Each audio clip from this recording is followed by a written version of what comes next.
It's Monday, March the 20th, and it's 7 o'clock. We're having our last council meeting of the month.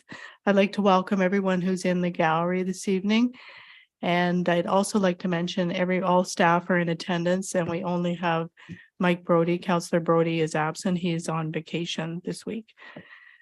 So with that, I'll call the meeting to order. You've had the chance to read the minutes of the previous meeting from March the 6th. We have a recommendation that the minutes of the Adelaide Metcalfe Council held on March 6, 2023 be adopted as printed. Prior to that, are there any errors or omissions? Seeing none, could I have a motion? Moved by Councillor McKinnon, seconded by Councillor Nordoff. All those in favor, and that's carried. Thank you. Oh, I jumped ahead of the class here a little bit. Is there any declaration of pecuniary interests or general nature thereof? Okay, none noted.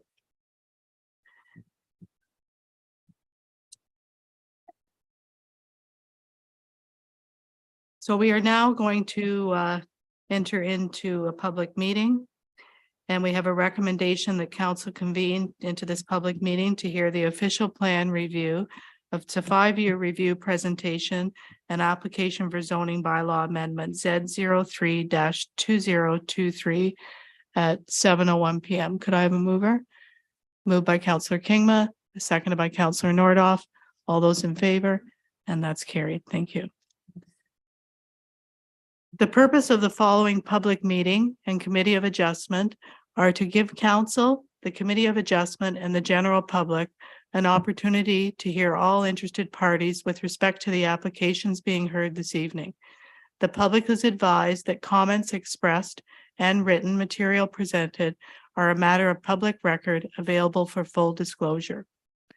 The official plan 5-year review will be an ongoing process throughout 2023. We encourage residents to submit any public feedback or request to the municipal clerk for consideration in the official plan review process. In respect to the application for zoning bylaw amendment Z03-2023, if a person or public body does not make or submission at the public meeting or make written submissions to the township, the person or public body is not entitled to appeal the council decision to the Ontario Land Tribunal or be added as a party to an appeal of the decision to the tribunal. In respect to the Committee of Adjustment applications, only the applicant or a public body can appeal a Committee of Adjustment decision to the Ontario Land Tribunal. This must be filed within 20 days from the date of decision. If you wish to be notified of the decision in writing, please submit a written request to the clerk.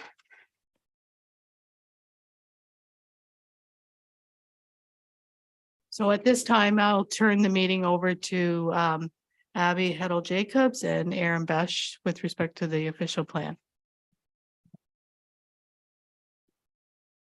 So we're new to this system. Do we press the button to chat or is it already on? Oh. I think you should. I think you should put it into present mode, right? Yes. Okay. I do. Awesome. Thank you. So welcome everyone to the project launch presentation for the official plan review. This presentation that I've prepared is intended to complement the report that is before you. So the purpose of the meeting. The purpose of this meeting is to introduce the official plan review process and begin engaging council and the public.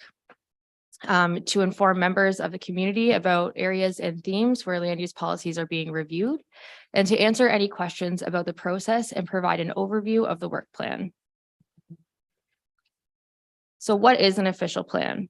An official plan is a comprehensive document that contains goals, policies, and land use schedules that sets the 25-year framework for land use decisions and detailed planning and provision of municipal services. The official plan indicates where housing, agriculture, industry, commercial, and retail land uses will be located. So why do we review the official plan? So the township's current official plan was approved by the County of Middlesex on April 26, 2011. The Planning Act requires a municipality to undertake a review of the official plan from time to time. And so in doing so, the official plan must conform to the Planning Act, the Provincial Policy Statement, or PPS 2020, and the County of Middlesex official plan. So what I have before you here is kind of an overview of the process and some key milestones throughout the process. The green arrow on the left side of the screen indicates where we're at today, project launch. And then next on the line is consultation and engagement, which will hopefully start in the spring and throughout the early summer. We're hoping to have the statutory public meeting in September of this year. And then hopefully have the proposed official plan adopted locally by Townships Council. And then approval by County of Middlesex is currently to be determined. And just so council is aware, that's because the Ministry of Municipal Affairs and Housing has paused the 120-day review timeline for the county official plan review and has provided no indication of when a decision could be expected on that. And given that the act requires the township's official plan to conform to the county's official plan, a ministry decision that includes modifications could have implications for the township's official plan as well. And then further to this, MMAH is also undertaking a housing-focused policy review of a place to grow in the PPS. Specifically, they're looking for input on how to create a streamlined province-wide land use planning policy framework that enables municipalities to approve housing faster and increase housing supply. The province has not provided a timeline in which municipalities may expect a new PPS or similar document. So as such, depending on when the county OP is approved and a new provincial policy statement is brought into effect, staff may be required to revisit and revise work to ensure that it is consistent with the applicable provincial planning documents that are in effect at the time of council's decision. Moving forward, we're going to go over some of the general policy updates by theme, starting with provincial changes and conformity exercise. So through this, we'll be looking to revise policies to reflect any changes to matters of provincial interest.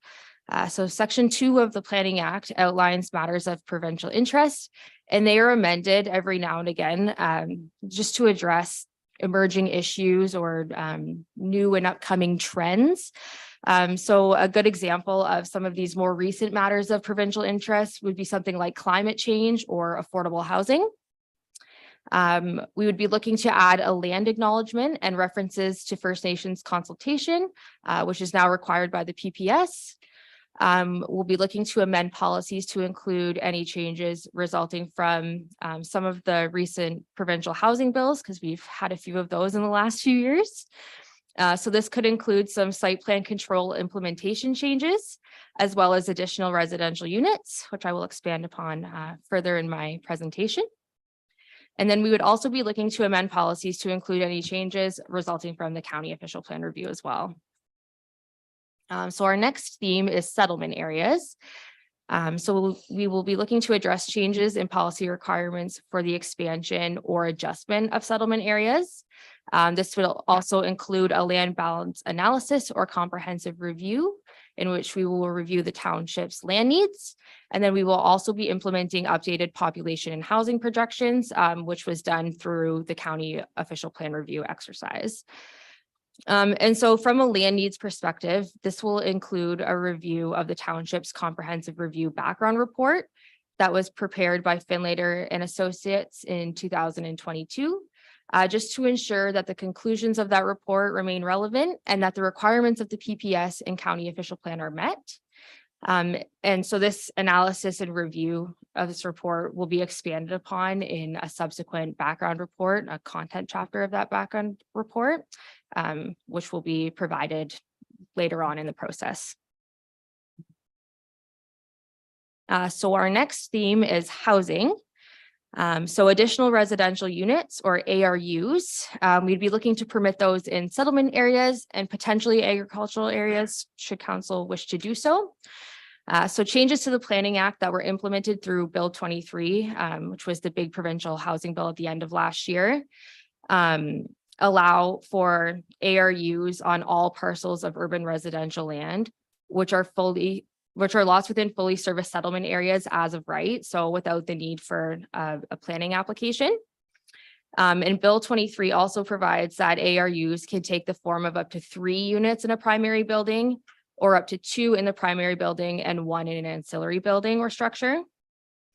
So any proposed policies in this regard would reflect as of right permissions subject to full municipal services. And should council wish to allow ARUs in rural areas, the policies would likely include some criteria. An example of the criteria would be that the ARU in a detached structure shall not be severed from the primary dwelling on the property, which is what we're seeing in other jurisdictions. So moving along. So we will also be looking at the township's temporary garden suite policies, as well as affordable housing and dwelling types. So probably just expanding on some terminology to allow for different types of houses in the township, and then housing to accommodate temporary workers.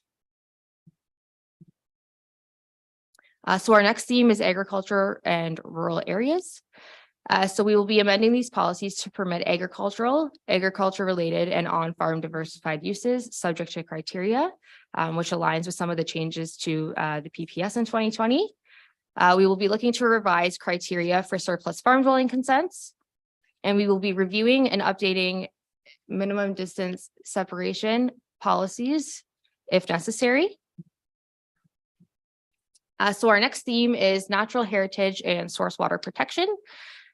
So we will be implementing policies that speak to addressing climate change, which is some of the new policies that were added during the last review of the PPS.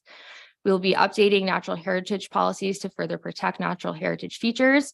A lot of that will rely on some of the changes that were made to the county official plan. This will also include a review of land use schedules just to make sure that our regulated areas mapping is correct.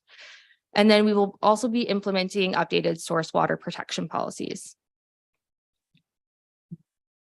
So our final theme is employment, industry, and economic development. This will include a review of the township's employment lands, which will involve collaboration with the county's Director of Economic Development in regards to planning for industry and investment attraction. So staff will rely on the work that was done by MDB during the county OP review to update policies as necessary. And then some next steps. So staff will be reviewing comments and feedback resulting from this meeting. We will be looking to begin consultation and engagement with council, township staff, and the public. We will get a background report presented to council and the public, hopefully sometime in the summer. And then we will start preparing the official plan amendment itself and hopefully have that before council in the fall. So as part of the public process that was involved for today's meeting, the township received a number of written submissions from residents concerning the official plan review. So I will summarize those. The owners of 3023 Napperton Drive submitted a letter which included a request that their property be included in discussions relating to settlement area boundary expansions to the nearby hamlet. The owners of 9917 Townsend Line submitted a request that the township consider subdividing the 12-acre parcel to accommodate residential uses. A written submission was received and included a request that the township consider options for ARUs or additional residential units in support of provincial direction. And then the owners of 5691 Scotchmere Drive submitted a request that the township consider a rural residential designation for a 3-acre portion of their property to accommodate residential uses. And so I just want to reiterate that engagement with the public is a major component of the official plan review exercise. So we do encourage any and all submissions from citizens, members of council, and any interested parties in coming months. And there will be ample opportunity for the public as well as council to provide any information or comments throughout the process. And then if council has any further topics or areas that should be considered as part of this process, or if you are aware of any best practices from other municipalities, please let us know. We're always happy to listen and help where we can. Thank you. Okay, thank you, Abby. Aaron, do you have anything to add or not? You're on another I'm part just of the here to program. support. Yeah, okay. Your dance is not up yet, okay. Are there any questions for Abby at this time? So it sounds like you're working through the process and tonight's not a hard line in the sand where if people still want to give some input, there's an opportunity to do so. So I think that's the important message there. Okay, no questions or comments from any of council or staff?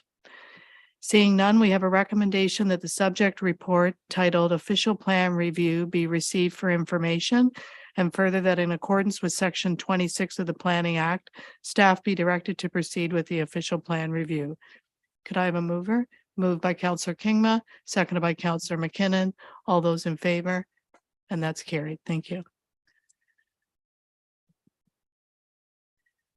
Okay, the next thing up is an application for a zoning bylaw amendment Z03-2023. The owner is 946329 Ontario Inc. Action Trailers and the agent Township of Adelaide Metcalfe. So who wants to speak to that? Aaron?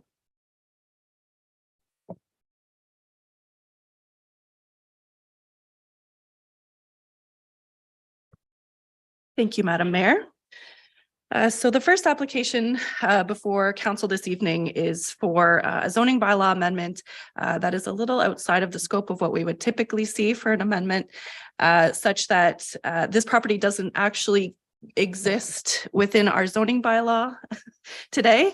So we are looking to actually bring that into our document and then provide several site-specific provisions for this landowner to continue with the construction that they have already begun. So this property may look familiar to council. It is located at Hickory Drive and Egremont Drive. It is Action Trailers. It is made up of several properties.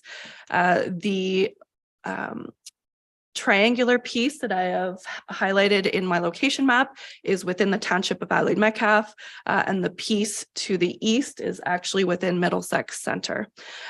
So originally, I'm sure you can tell by the parcel fabric, originally Wood Road continued straight down to Egremont, but at some point in the past, it was reoriented to be sort of 90 degrees with Hickory Drive. This right-of-way was closed and then merged with these two properties. So although it did have the sort of separation between the two municipalities originally, now they are adjacent to each other, and we are looking to bring it into the zoning bylaw. So we are looking for a site-specific rural commercial zone this evening, which will permit the sale and service of trailers and major recreational equipment, as well as all other uses in the RC zone. We are also requesting to permit a setback of 25 meters from the center line of road construction to a proposed covered porch on the front of the existing commercial structure, whereas the bylaw requires a setback of 38 meters to arterial county roads. So the applicant had begun construction on this permanent structure. It's replacing a fabric canopy or awning that was on the structure before. They're looking to put up a more permanent sort of rain cover, they kind of describe it as. So that takes part of the as part of the primary structure. So we do need to acknowledge that new setback from the county road. So the RC zone that I am proposing does not require a setback from the front lot line to accommodate this existing structure. It meets the current provisions of the RC zone. And all other provisions of that zone have been met on this property already as well. And that includes all other setbacks to property lines as well as lot coverage requirements. So the application was circulated as per the requirements of the Planning Act. There was no comments received from agencies, departments, or the public. And I do want to draw attention that the county engineer reviewed the setback request and does not have a concern. So my recommendation this evening, if my fingers can work, there we go. My recommendation this evening is for approval and that the zoning bylaw that I have drafted for council be given all 3 readings. And the applicant can move forward with the continuation of their construction. Thank you. Okay, are there, this was a unique property that we're trying to rectify what was done before. That's a nice way of saying it. Are there any questions or comments for Aaron? Seeing none, we have a recommendation that the application for zoning bylaw amendment Z03-2023 be approved and given all 3 readings. The reasons: consistency with the Planning Act would be maintained, consistency with the provincial policy statement would be maintained, and conformity with the Township of Adelaide Metcalfe official plan would be maintained. Could I have a mover? Moved by Councillor Nordoff, seconded by Councillor Kingma. All those in favor? And that's carried. Okay, we have a recommendation that council adjourn the public meeting at 7:21 PM. Could I have a mover? Moved by Councillor McKinnon, seconded by Councillor Kingma. All those in favor? And that's carried. Thank you. So we're now going to go into the Committee of Adjustment. We have a recommendation that council convene as a Committee of Adjustment for the purposes of hearing applications for consent B01-2023, B02-2023, and B04-2023 at 7:22 PM. That's moved by Councillor McKinnon, seconded by Councillor Kingma, and all those in favor, and that's carried. So I will turn this over to Aaron, I believe, unless Abby's going to take it.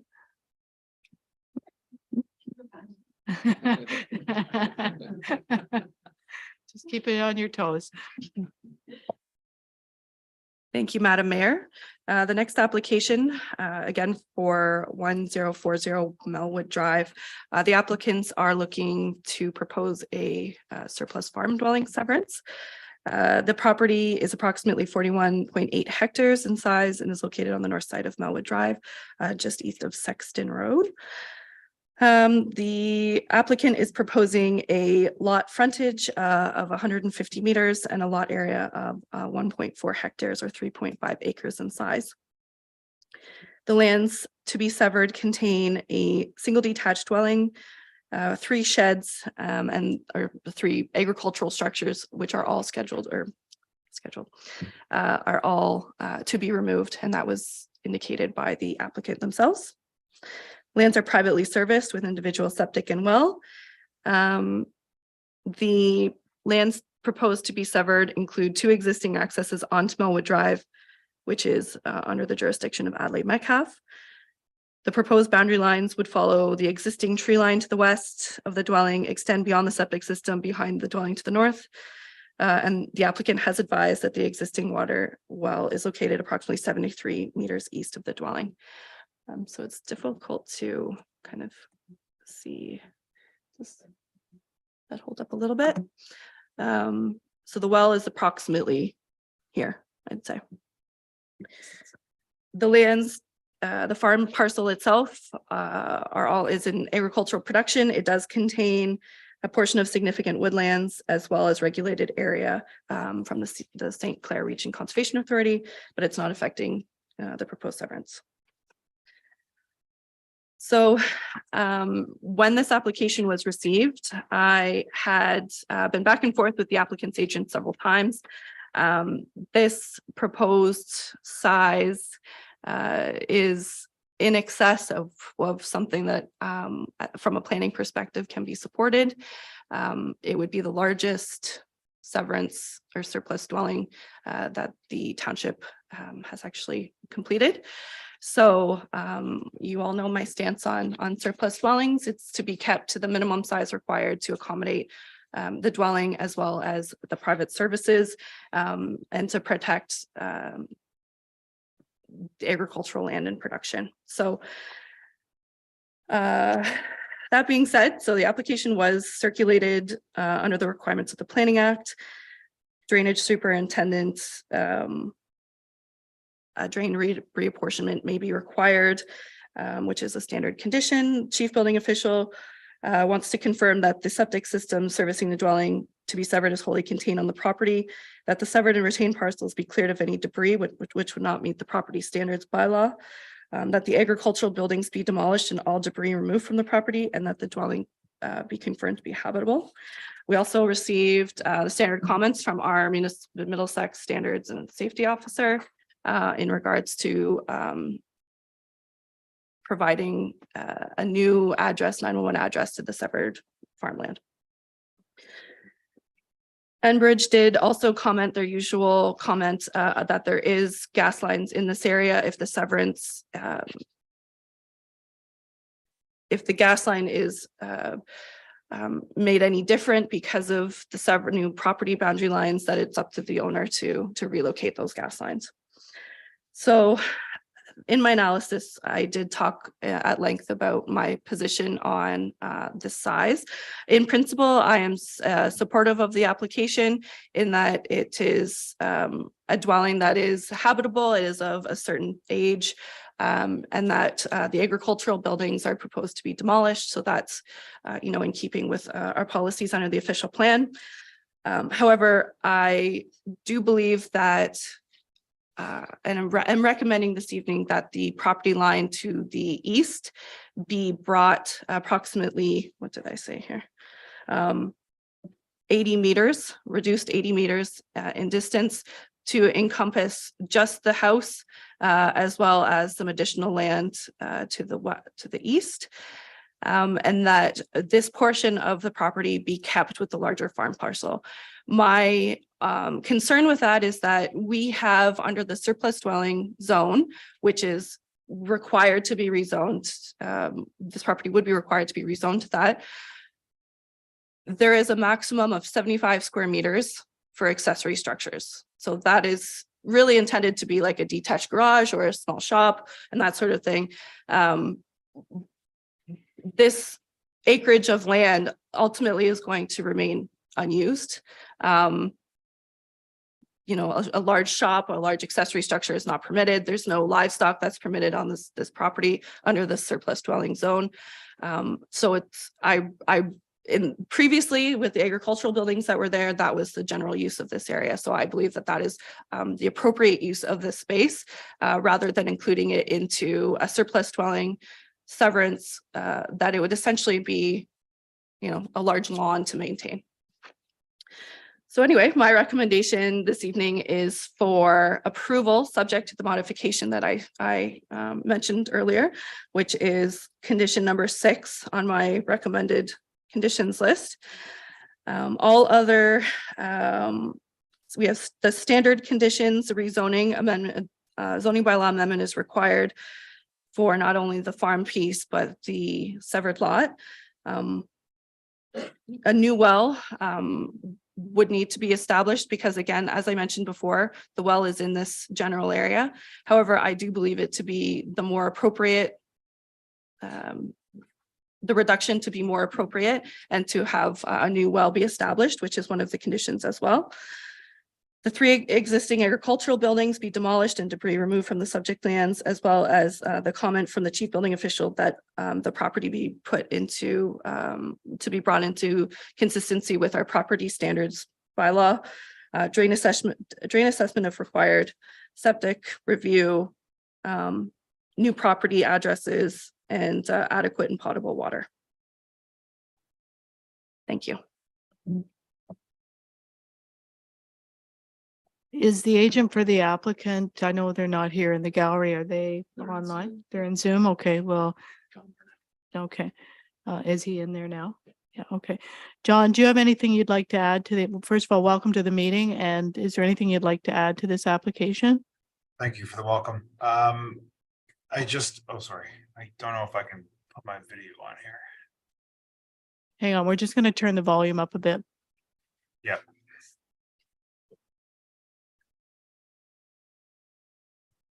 Okay, can you hear me now? Yeah, go ahead. Sorry, so what I'm going to say is, thanks for the welcome. And I think Aaron did a great job of analyzing the severance. I just wanted to touch briefly on the condition around reducing the frontage because we had correspondence with Aaron around the size of the parcel. And I do typically agree with her, her point of view on that. And predominantly on the basis of that we don't want to take agricultural lands out of production. And I think that's the primary reason for reducing the size, or for keeping the smaller size of the residential parcels that are created by the surplus farm dwelling process. The land here is, that would form part of the larger parcel is, essentially going to be part of the bush. It couldn't be used as part of the agricultural operation, given its location and the bush lot behind it. And so there, I think it'd just be, a useful, useful for the residents in the sense of that it'll give it a little bit of larger lot with some wooded area. And the other part, and the main part is that well is about, it's a good ways over. And if we were just to include the well, then there would be just this orphan piece of property over there. And I prefer to square up the lot lines to the with the residential unit to the edge of the lot, just to make it a little bit cleaner. And like I said, it's just going to be an orphan piece of property. So typically I would agree with Aaron, but in this case, we are asking for a little bit of a larger frontage. I think that given the circumstances, it's more of an exceptional sort of request rather than what I would say is the norm. Because I wouldn't want to create a precedent where this is being asked for all the time. I have done severances for residential up to 7.5 acres in other municipalities. So it's not like you'd be blowing out those sorts of numbers in the long run. I've 3.5 acres is large, and I'd say that the typical size would be around 2 acres. So I know we're asking for a little bit more, and that's really just because of where the well is and because the lot lines are and how the land will be used. We're not taking agricultural land out of production, which I think is the important point to note here. So I would ask that condition be amended. So we go with it as submitted. But if that isn't possible, then we could go with it, the severance as suggested by Aaron. Thank you. Okay, thank you, John. Is there anyone here from the public that is either in opposition or support or would like to speak to this application? Seeing no one, are there any questions or comments from council? Go ahead, Councillor McKinnon. Thank you, Mayor Sue. To you, John, the shed that's there, is it in really good condition?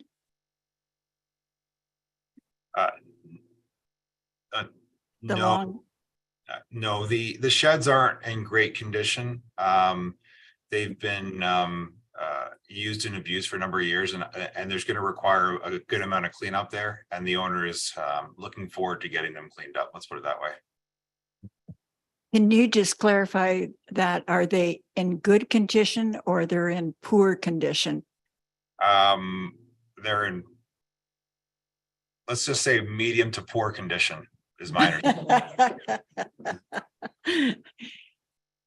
And the well, is it a good deep well?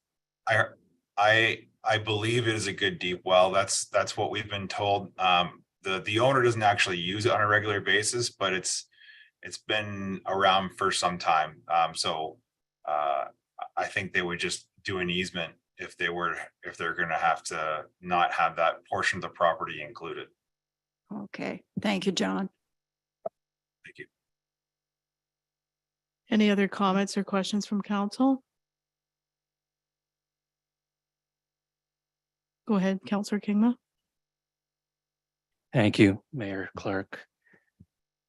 This is not an easy one to wrestle with. I would say I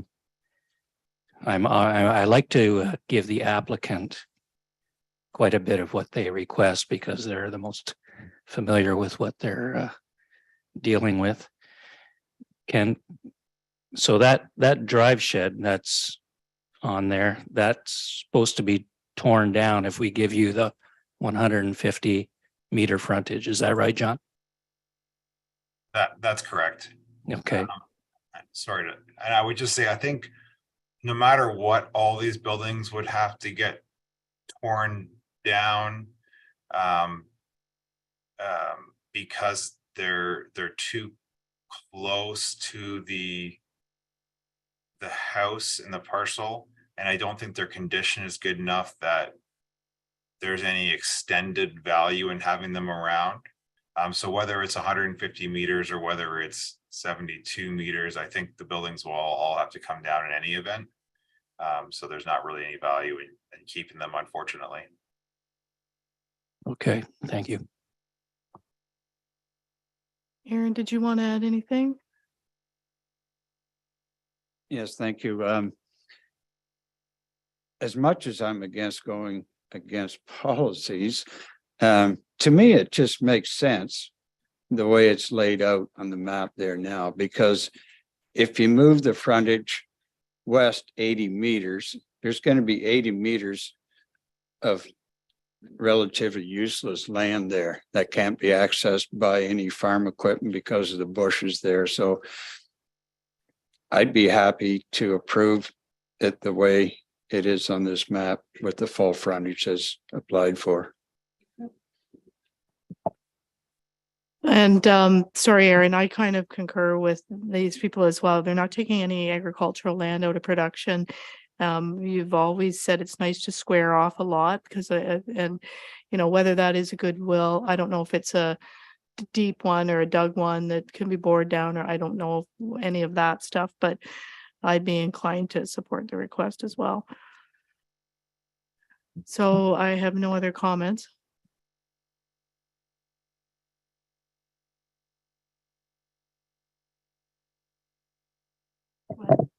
Just if you are considering that, you would be making a motion, I believe, just to confirm with Aaron the removal of 6 and 7, the new well and the frontage. Okay.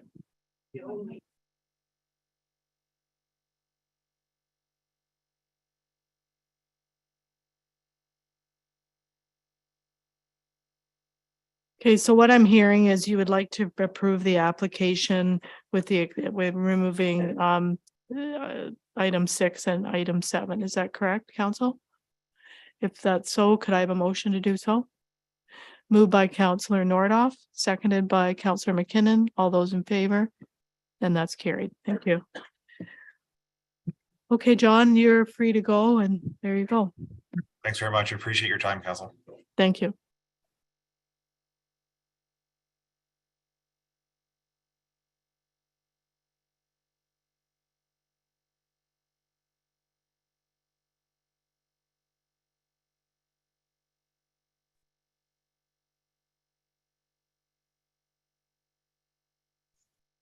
Out of order. Okay, the next application for consent is B02-2023. The owner's 5001667 Ontario Limited. The agent is Michael Schneer. And I'll turn that over to Aaron. Thank you, Madam Mayor. So the next application, I didn't share my screen. Question. Here we go. Okay. So we'll do the full lot to start, and then I will zoom in once I get through my report. So this application again is looking for a surplus farm dwelling severance. The property as a whole is approximately 40.56 hectares in size, located on the north side of Tatesville Drive, west of School Road. The applicant is requesting a frontage of 110 meters with a lot area of 0.6 hectares or 1.48 acres in size. The lands proposed to be severed contain a single detached dwelling and a detached garage. The dwelling is privately serviced with septic and well, and the applicant has advised that the proposed lot has been configured to provide for area for a new private sewage treatment system on the west side of the dwelling, retain an existing tree line located to the north and north end of the proposed lot, and incorporate the lands east of the dwelling because they do not have sufficient room to be adequately farmed. The lands proposed to be retained do have a barn, a drive shed, and a silo, as well as land in agricultural production. The applicant has requested to retain the existing barn as it is in fair condition and is to be used for implement storage. And a portion of the lands have been identified as significant woodland and are regulated by the St. Clair Region Conservation Authority. So I have reviewed the proposal against the policies within our official plan, and I'm satisfied that they do meet our policies. The application was circulated. We received the standard comments from our drainage superintendent requiring a drainage reapportionment if required. The chief building official advised that the confirmation of the septic system location is required. Our township public works manager did identify the fact that there is this one shed on the retained lands is actually located within the township right of way. And so we are requesting that that shed be removed and then all debris of that structure be removed as well. This was part of my initial discussions with the applicant's agent, and it's not a surprise that this is a requirement. And then we have our addressing request that the retained farmland also be issued a 911 address. St. Clair Region advised of no concerns, and Enbridge also identified if the gas line is affected by this proposed severance, that it would be at the expense of the owner to relocate it. I have not received any public comments on the application as well. So I am satisfied that the farm consolidation has been achieved. The dwelling is in good condition and was occupied when the lands were purchased by the current owner. Septic system and well have been identified to be wholly contained on the lands to be severed. Additionally, the existing hydro line will not be impacted by the proposed severance, which is always a win for me. So I'm also of the opinion that the configuration of the lot is in keeping with our official plan policies in that it remains small enough to accommodate the dwelling and the private services. The agricultural building is to remain with the farm parcel. I am fine with keeping the agricultural building. I'm just requesting that when we go through the rezoning process, that the remnant farm parcel be rezoned to a site-specific zone that restricts livestock in that structure specifically.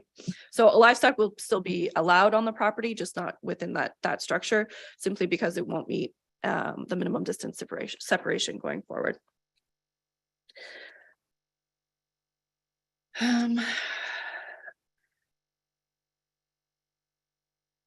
So in conclusion, my recommendation this evening is approval subject to the 11 conditions that are included, which are standard conditions, including the rezoning of both of the properties.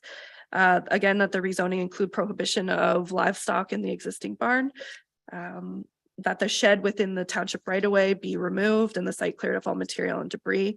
The septic system confirmation that it's wholly contained on the property, adequate potable water, and a preliminary survey to be deposited at the LRO. Thank you. Okay, is the agent for the applicant on Zoom? Yes. I am here. Can you hear me? I can, Michael. Welcome to the meeting, and I'll turn it over to you. Do you have any comments or questions? I'm not going to say very much, Madam Mayor, except that just to highlight that in our submission, we did prepare a planning justification report, and we demonstrated that the proposed surplus farm dwelling severance is consistent with provincial policy and compliant with both of the County of Middlesex and Township of Adelaide Metcalfe official plans, and has reached very similar conclusions that Erin has in her planning evaluation report that she prepared for the committee this evening. Mr. Zanting, who is the sole owner of the applicant, which is 5001667 Ontario Limited, he has reviewed the recommended conditions for approval. He agrees with them.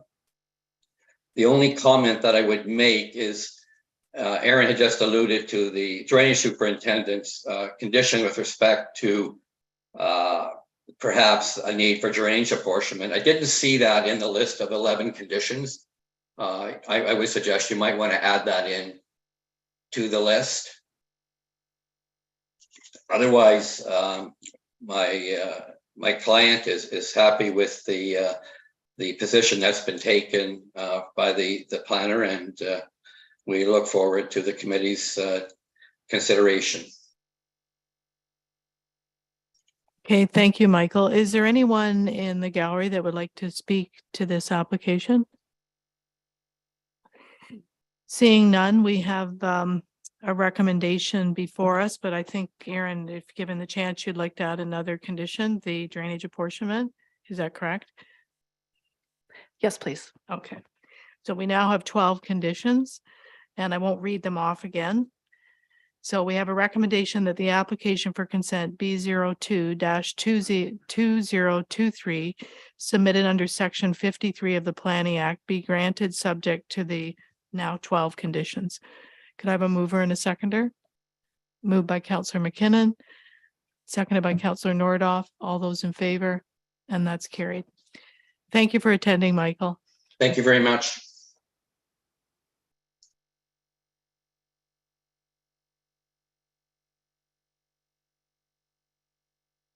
Okay, and the last application for consent is B04-2023. And the owner is Dortmund Holsteins, John and Shirley Dortmunds, and their agent, Catherine Dortmunds. So I'll turn that over to you, Erin. Thank you again, Madam Mayor. So this next consent application is a bit unique. It was a new one under my repertoire, but we are looking for consent, not for a new lot creation this evening or an easement. We are looking for consent for a land lease over 21 years. So the applicant is looking to execute an agreement between the landowner and a tenant for an agreement of no more than 35 years on a 2-hectare portion of the subject lands. As per subsection 53 of the Planning Act, land leases over 21 years are subject to the land division requirements of the Planning Act themselves. So we do require consent approval. The subject property as a whole is approximately 39.5 hectares in size and currently contains lands in agricultural production, as well as a municipal drain that is regulated by the St. Clair Region Conservation Authority. The applicant is proposing to construct a single detached dwelling in the area identified in red on my location map. So the agreement, the land lease agreement, would only be subject to that portion. There is currently no dwelling on the property, so the zoning provisions are still upheld. This is not creating a new lot. It's not affecting the municipal drain that runs through the property, and there's no impact from the CA's perspective either. So essentially, we are looking for approval this evening from council to allow the applicant to execute this agreement. They have provided me with a letter of intent to lease. I have reviewed the provisions of that agreement. It states that the tenant shall remain the leasee of the land for a period of no more than 35 years and shall use the land for the purposes of a single detached home. Application applies again only to the 2 hectares that are indicated on my report. The agreement also indicated that the dwelling is to be severed and transferred to the leasee if it qualifies for a surplus farm dwelling severance in the future. So I did want to note that with the changes under the official plan, the county official plan, we are changing the date for surplus dwellings from January 1st of 1999 to the rolling date of, is it 10 years, 20 years, 10 years. I think it's 10. 10 years, yeah. 10, yeah. So this, of course, this consent would potentially become available for a severance in the future. I did want to note that under our current policies, I would not be in support of a severance that is 2 hectares in size and likely would need to be amended, but that of course is not on the table this evening. I just wanted to put that out. Yep. I also have confirmed with the applicant or the agent rather that they understand that no further dwellings will be permitted on this property. This is their one dwelling on this particular piece. So I am satisfied that the criteria for consent for land lease has been met. And I did provide a list of recommended conditions for council's consideration this evening. Because this is a new process, I am going to read through the recommendations. The first one being the consent for lease be limited to the prescribed 2 hectares as outlined in the terms of the lease, as well as under the terms of this application. Number 2, that any outstanding property taxes for the lot be paid in full. Number 3, requested by our municipal or safety and standards officer that a 911 address be provided to not only the dwelling when it's constructed, but to the severed lands as well. Number 5, that the consent conforms to the permitted uses and provisions of the general agriculture zone so that we don't have any zoning compliance issues. That's, setback, front yard setback, side yard setback, lot coverage provisions, that sort of thing. Number 5, that number 6, that the landowner and tenant verify in writing that the final lease agreement complies with and fulfills all pertinent provisions of the Ontario Planning Act. And number 7, that the executed lease agreement be registered on title of the subject lands, including a reference plan if required. Thank you. Thank you, Erin. The agent being Catherine, do you have any comments you want to make? Okay. Seeing none, we have a recommendation that or is there any questions? Sorry, before I roll through here from council. Seeing none, then we have a recommendation that the application for consent B04-2023 submitted under section 53 of the Planning Act be granted, subject to the 7 conditions that Erin's already read out. Could I have a mover and a seconder? Moved by Councillor Kingma, seconded by Councillor McKinnon. All those in favor? And that's carried.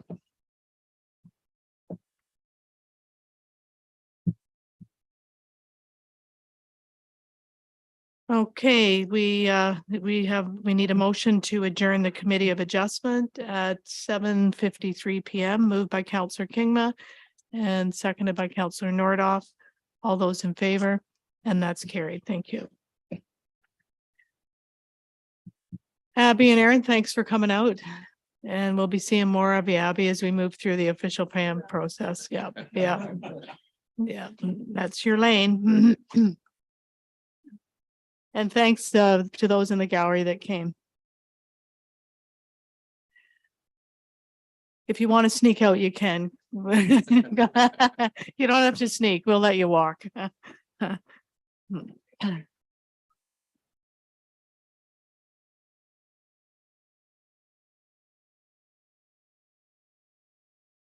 Okay, the next up, we have a delegation. We have Sam Smith, who's the Senior Operations Manager for the Southwest region of Aqua. That's the Ontario Clean Water Agency.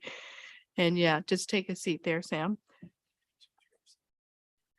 And when you're ready, I'll turn the meeting over to you.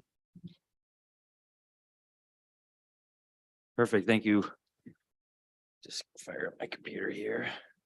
Guess as it's starting to go, I guess I can introduce myself. As you mentioned, my name is Sam Smith. I'm a Senior Operations Manager with Ontario Clean Water in the Southwest region. So I look after many water and wastewater and a few stormwater systems from West Elgin, Southwest Middlesex, Brook Elvingston, Watford, Warwick, and the town of Petrolia. That includes a water plant in just outside of West Lorne, and a water plant in Brights Grove. There's probably 10, including Kerwoods, sewage treatment plants, and then 5 or 6 distribution systems. So I've worked for Aqua for 12 years, and I'm in senior ops manager for 6 of those. I'm from West Lorne, but familiar with this area. I drive it. I've played hockey around in Watford area and that, so I am familiar with the area. A little bit about Aqua for those of you that aren't familiar. So Aqua is a government agency, a Crown-owned corporation, they call it. We are a cost recovery Crown corporation. So any simple terms, any money that my projects make get returned to corporate, and then we pay for that pays for corporate services, which are those corporate services are something that Adelaide Metcalfe can take advantage of, which we have done a couple times. Working with you guys, we've looked into asset management things. There's engineering, lots of stuff that Adelaide Metcalfe could take advantage of, and a few of the services we've looked into for you guys. So specifically on the Kerwood sewage treatment facility, we don't really call it a sewage treatment plant. It's quite small. It is a rated capacity of 120,000 liters or 120 cubic meters per day. You're currently at about 50 to 60% of that capacity. It is consists of one pump station that is located right at the site there in right in Kerwood or outside of Kerwood there. That pump station pumps to 2 separate trains of treatment trains, and those 2 separate trains each have 2 units that are the primary treatment of the sewage there, and those are called microfast wastewater treatment systems. Microfast is a company that has created this sort of honeycomb style media, they call it, and it is fed with air that's fed from blowers that are located in that little building. So those little honeycombs, they grow a biological or microbiological ecosystem, if you want to call it that, is actually treats the system or treats the sewage. It's a difficult system to run in the fact that you have to maintain that little ecosystem, if you want to call it, in that microfast. It takes specific dosing of the sewage so that the ecosystem needs the sewage to live, and the sewage needs the ecosystem to treat it. And that's where the air comes in and keeps everything alive. This system is not a classified system, as you would call it. Bigger systems are classified. So you don't actually need to be a licensed operator to operate the facility. It's highly recommended as you know, to maintain it does take a certain bit of expertise, but I can tell you before Aqua it was well maintained. I believe Mr. Aaron over here. But that's you know, that's speaking to the maintenance of the pumps and the blowers and things, the generators and things like that. It hasn't been there's no compliance thresholds for the effluent that leaves that plant like a typical sewage treatment plant would have. There's objectives, but there's no compliance limits. If there were, we would need to be much more proactive in getting the plant to meet these limits, these objectives. We have struggled at that plant with the raw water pumps that pump from, essentially there's a collection system that goes to the main pump station right at the plant, and then those pumps pump it through the system. We've struggled with the pumps there As I believe in the past, there is no at a typical sewage treatment plant, we have what is called headworks or bar screens, and it screens out all rags and other debris that may come through a sewage treatment or collection system. The system does not have that, so these pumps are subject to fats, oils, greases, and the most what causes the most damage is flushable wipes or baby wipes. They do not break down, they are not flushable. They do not there was the old style pump that was just more or less of a liquid pump that would constantly plug up. As I'm sure you already know, that quickly wore out the pumps. So we decided to go with a more of a grinder style pump. Those proved to be ineffective, and now we've gone to a chopper pump that has actual knife blades in it that will cut these things up. You've probably seen if you've been driving by, you've probably seen hoses out across the yard. That is to maintain the level of the pump station while we work out these issues with the pump.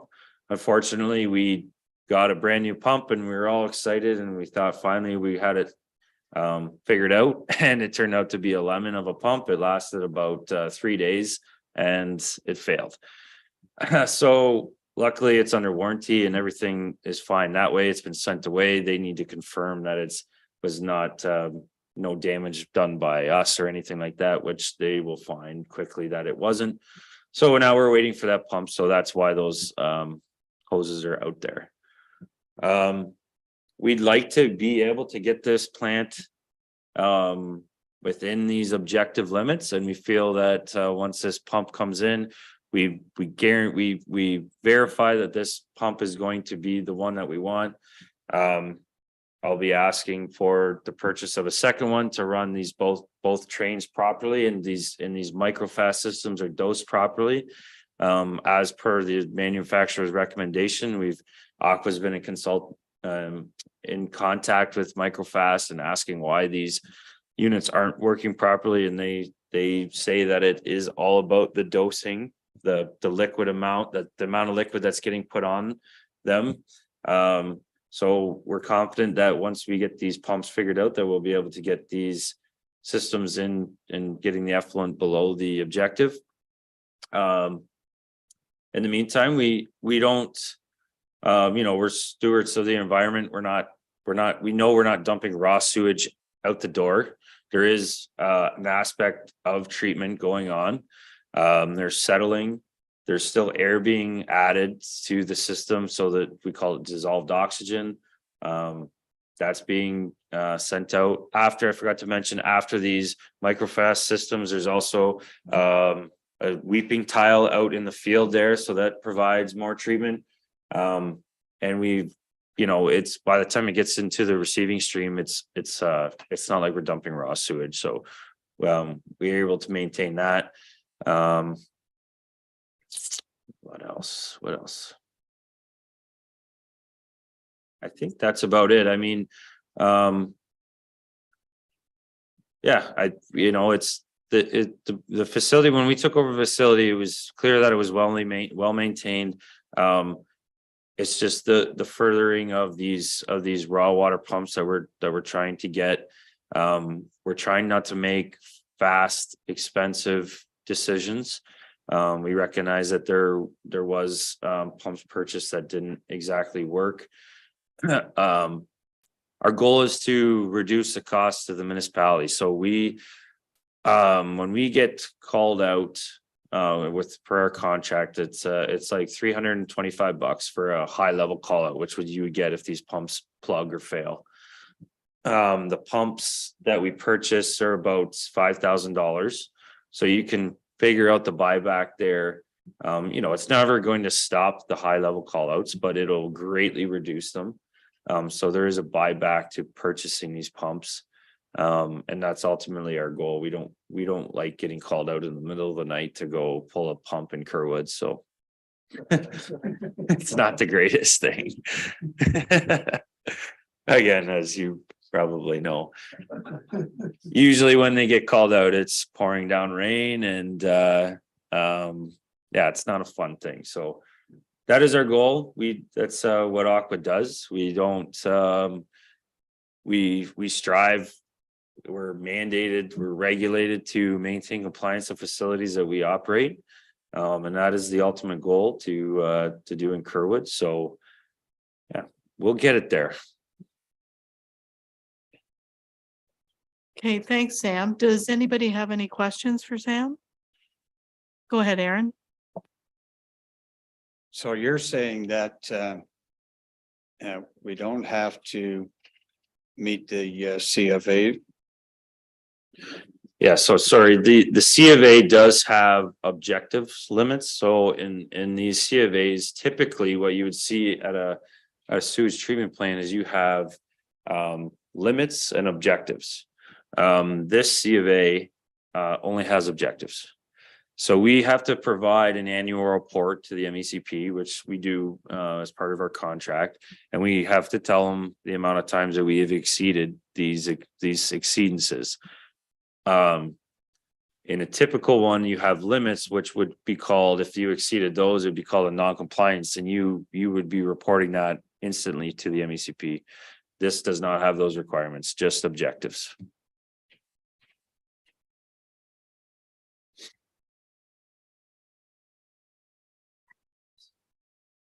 Any other comment? I think that's a new, that's an enlightened moment we're having here.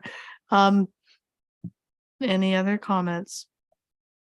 Sorry, I should just add to that that doesn't mean that the MECP can't someday say, what are you doing to stop these exceedances?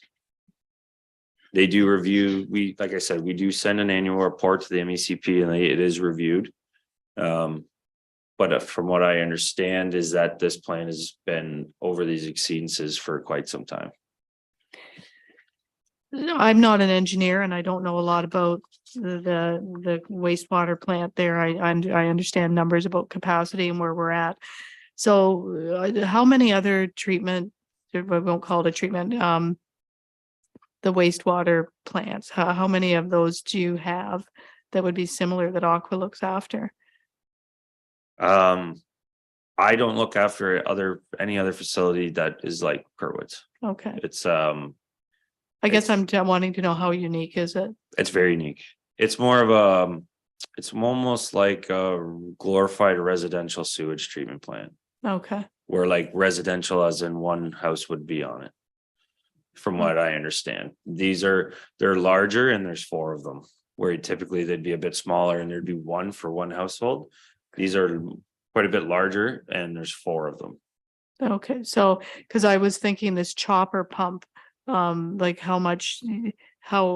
what other places are you using it and finding some success that's indicating you that that's the right solution here? Yeah, so those are common. But most sewage treatment plants have a bar screen that filters that stuff out, and much larger pumps as well.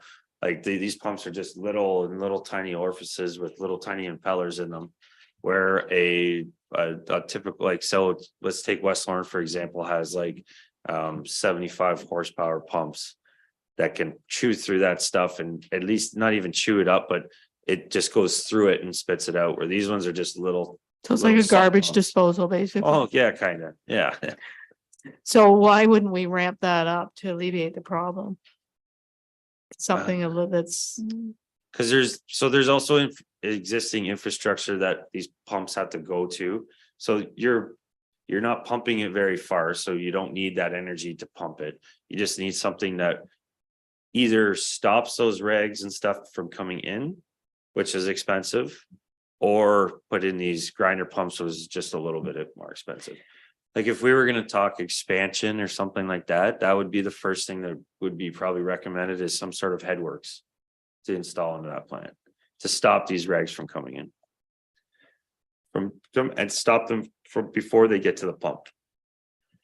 yeah, we have, I think, you can correct me if I'm wrong, I think we have put fluorescent colored buck slips in with the people's taxes to, Yes. yeah, Yeah, that was a recommendation from Aqua. It's like, we're starting to have, we're really starting to see a problem with these rags. And I believe it was Aqua's Panfuls that went out in the water bills or the sewage bills, so. I'm kind of surprised you said the capacities is up to as high as 60. Because it was at about 42 about a year and a half, 2 years ago, and there's Right. only been one new house there, and it's just. Yeah, a there couple seems to living there. be, and it's not different from any other system. So it's not unique to Kerwood, but when there's rain, there's a lot of infiltration. So in the past couple of years, it's been some wetter times. We've noticed it at other facilities where the capacity has gone up just from rainfall. Okay. Go ahead, Councillor Nordoff. And just one last comment. So can we get a copy of the annual report that you submit? Yeah, absolutely. I don't believe it's been submitted yet. It has to be submitted by the end of March.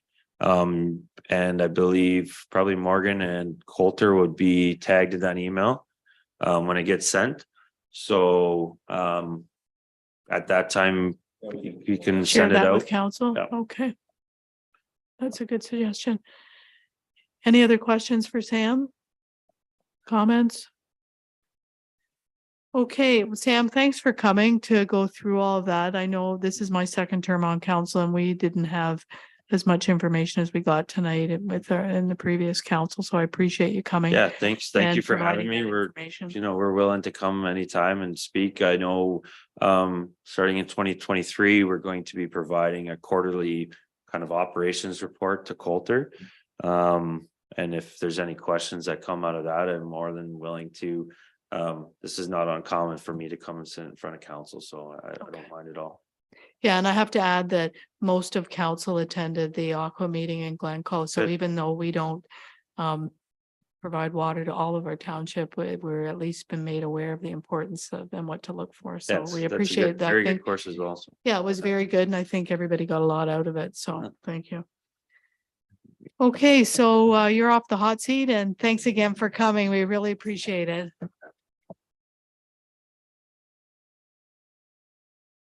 Okay, so we'll move into correspondence for upcoming conferences, seminars, and meetings.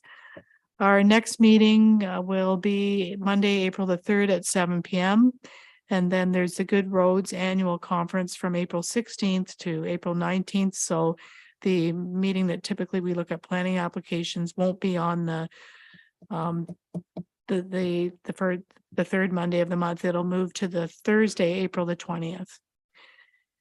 In your package, you had recommended readings, CC1, the Asaba Bayfield Conservation Authority changes in service per Ontario Regulation 59622 and Bill 23.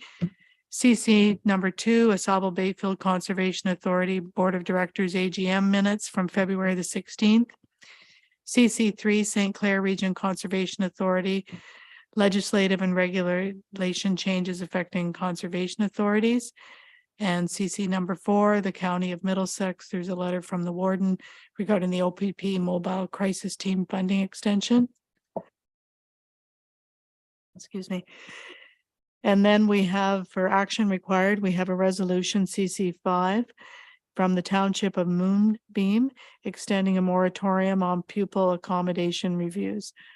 Is there any comments or wanting to support? Council McKinnon? Yes, through you, Mayor Sue. I'm in favor of supporting that. We all know how important our schools are when people are looking for a community to locate into. It's one of the primary uses that they want to see, a school and churches and recreation centers. So I'm in favor of supporting. I'll move. Okay, we have a motion on the floor to support CC5, the resolution from the Township of Moonbeam extending a moratorium on pupil accommodation reviews. And that's seconded by Councillor Kingma. All those in favor? And we have our first, no, anyway, that's carried. Thank you. I must be in the wrong chair. Okay, everybody play nice. Okay, the next one is CC number 6. We have a resolution from the municipality of Chatham, Kent, reducing the municipal insurance costs. So Does anyone want to comment on that? Go ahead, Councillor McKinnon. I feel we should support this as well. We all know when we went into amalgamation talks in 2000, the primary condition was that we were going to save money, and insurance was one of the top on our thoughts that we would be saving money on. Hasn't happened. So I'm in favor of supporting this. Okay, any other comments? Okay, so we have a seconder. Any comments? The only thing I'd like to add is the insurance world is it's changing. I don't know if you noticed on the news, Swiss Re, which is one of the major reinsurers, it's now been bought out by Bunting in Switzerland, one of the largest banks. So I don't think that bodes well, because when you get less and less of the reinsurers, that's like a monopoly. So because Lloyd's of London is the other major one. So hopefully that doesn't impact us too much. But anyway, we have a motion on the floor from Councillor McKinnon, seconded by Councillor Kingma. Is everyone in favor of that? And that's carried. Thank you. So we have, could I have a motion to receive and file CC 1, 2, 3, and 4? Moved by Councillor McKinnon, seconded by Councillor Nordoff, and that's carried. All those in favor? Sorry, that's carried. Okay. All right, we're now on to the staff reports, and I'll turn it over to our treasurer, Johnny Pereira. Thank you, Mayor Clark. Through you to council. The Ministry of Municipal Affairs and Housing prepares for each municipality its annual repayment limit in regards to long-term debt. The annual repayment limit is calculated on data contained in the 2021 financial information return.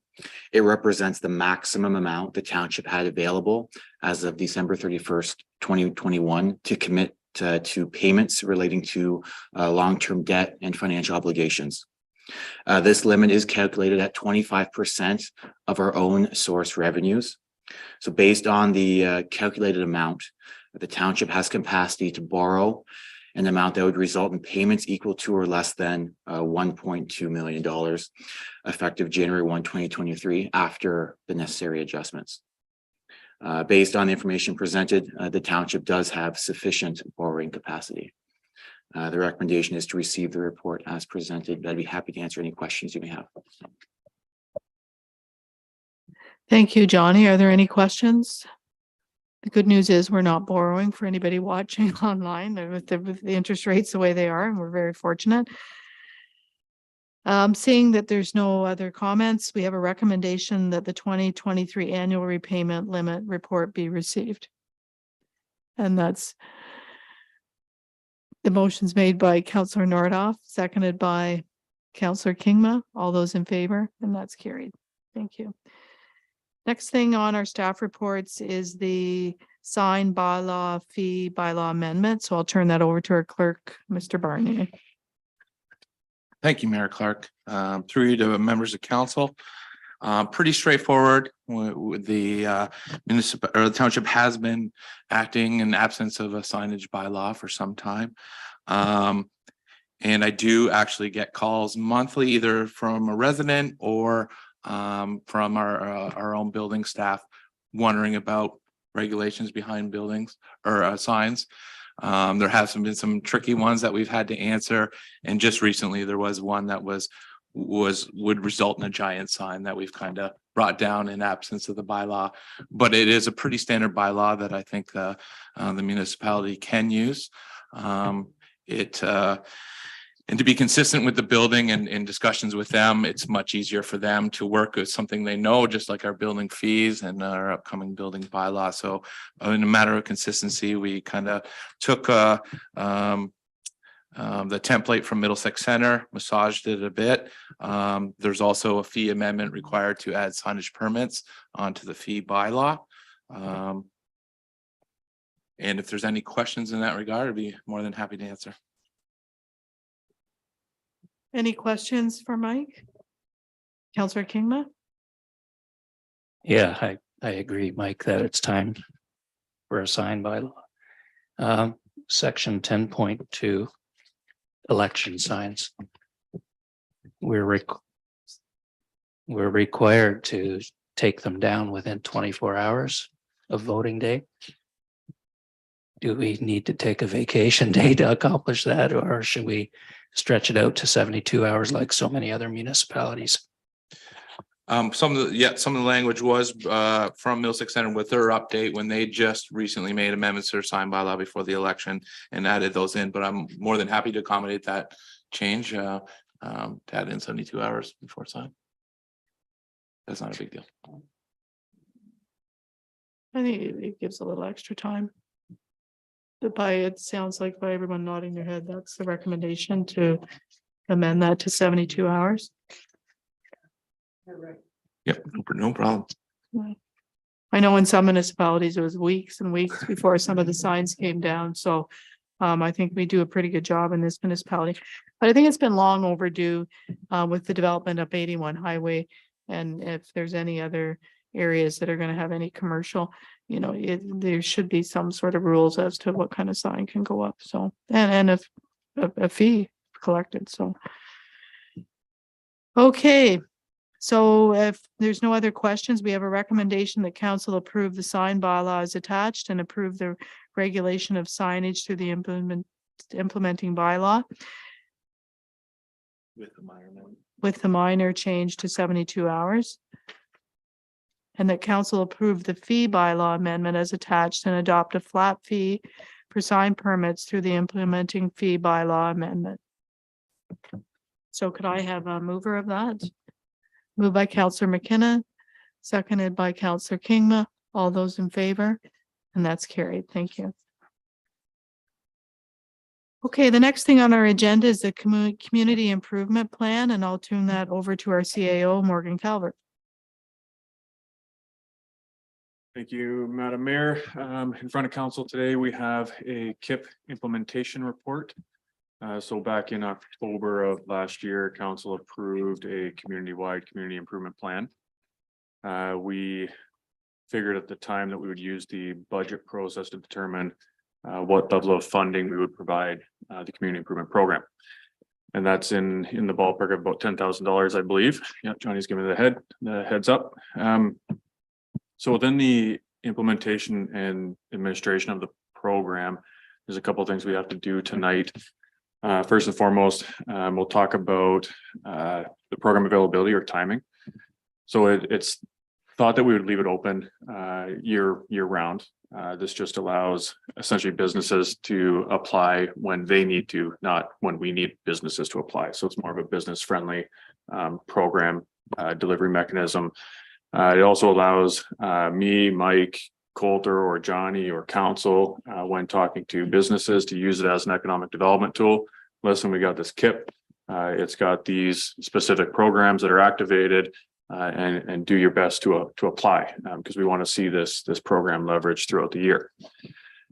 To do that, we also have to appoint a community improvement plan coordinator. So I've volunteered myself to be the coordinator. And essentially I'll be the person that does like a pre-consultation meeting with potential applicants. I'll essentially review application material and then convene a meeting of the committee, KIP committee. Within council's responsibilities, council is responsible for ultimately approving the funding application. So really the final decisions. There's a couple other things that council would normally be responsible for, which is reviewing the application and program material, participating in the formulation of a recommendation to itself, and then monitoring the program. What I'd like to do, just because we're a small administrative team, small township, we don't have 2,000 businesses out there, so the probability of applications is probably low. Hopefully we get 1 to 5 per year to make decisions on. So what I'm suggesting is we roll that into an administrative process where Johnny, Mr. Barnier, and myself will review applications, make sure that the material supports the application, and then we will provide recommendations to council, much like you see on a regular staff report. And of course, we'll make sure to report back to council based on the program's success or potential failures. There might be some tweaking that we have to do in the program to encourage more participation. Maybe it needs to be deadline driven because we're receiving too many applications or whatever. So we'll make sure that we monitor the program and report back to council. The programs that we're looking to activate, again, because we have a fairly small budget for the CIP this year. Essentially, we want to do the countryside program, the facade and signage program, the site beautification program, and accessibility. I think that's a pretty wide net to hopefully receive a couple applications this year. The other two, attainable housing, additional residential units, and conversion, expansion, and redevelopment. So ARUs we don't have in our official plan today anyway, so off the board until we get our OP done. The other two probably require some additional funding within the program. So we figure the top 4 programs to activate this year will be a good opportunity to collect some applications and then hopefully have a successful KIP granting application. Outside of that, staff will of course leverage existing communication channels that we have today. So social media, website, we'll be talking to the media, MyFM, the banner. What other things? We have a newsletter that goes out too. So we'll use all of our existing communication channels to make sure everybody is aware of this. And we'll also do a bit of a targeted communication approach. So I know one of these programs will be excellent for Sammy's alpacas. So guess who I'm going to be calling once we activate these programs, if we activate these programs. So I want to make sure that the business community absolutely knows about our community improvement plan program. Outside of that, I'm just kindly asking council to appoint the CAO as the community improvement plan coordinator. The council appoint the CAO, clerk, and treasurer to the community improvement plan implementation committee. And the council directs staff to report back to council throughout the year on CIP related activities as necessary. Okay, thank you, Morgan. Are there any questions for Morgan on the SIP or comments? Councillor McKinnon? Yes, through you, Mayor, to the administrator. Why would you not also add the mayor? Just given her knowledge of the area, and she can call us and say, you know, they got this idea and I think it's fabulous. What do you think about it? And maybe you're too busy. I don't know with county council, but If I can take that, I'll answer the question. So there's senior management meetings here that are usually twice, sometimes 3 times a month, and I do attend those. And that would be an opportunity to bring that up in those management meetings. And Morgan and I did discuss that. So I would have input, and then I can reach out to counselors if required, or just to keep them aware. Okay, I hope that answers the question. Okay. Any other questions or comments? Councillor Kingma? Thank you, Mayor Clark. Just a comment, I would say focusing on the commercial corridor would be top of mind in my world. And the site beautification part of that component would be top of mind as well. So I'm hoping we can derive a sense of place once we put down some parameters as to what we'd like to see for landscaping and hardscaping. And also, I wonder if we should delineate what that should look like if someone inquires. Did you want to comment further on that, or you'll just take that under advisement? Yeah, factor and back to. Okay. So seeing no other comments or questions, we have a recommendation that council appoint the CAO as the Community Improvement Plan Coordinator, and further that council appoint the CAO, clerk, and treasurer to the Community Improvement Plan Implementation Committee, and further that council direct staff to report back to council throughout the year on Community Improvement Plan implementation activities as necessary. Could I have a mover? Moved by Councillor Kingma, seconded by Councillor McKinnon. All those in favor? And that's carried. Thank you. Okay, other business. Is there any other business at this time? Pardon me. Yes, Counselor Kingma? Yeah, I was wondering if the mayor could comment on how things are going at the county with this budget process. So we had another budget meeting today to do sort of a more comprehensive review with those that weren't on the committee, because for a lot of half the council is new. So they had a lot of questions with regard to process that we went through with them. And we have a meeting on Tuesday next week, so stay tuned and you'll see if it gets passed by county council. It was a tough budget. We started out at 21 or 22.1%, so we had to cut it right to the bone to get down to where we were.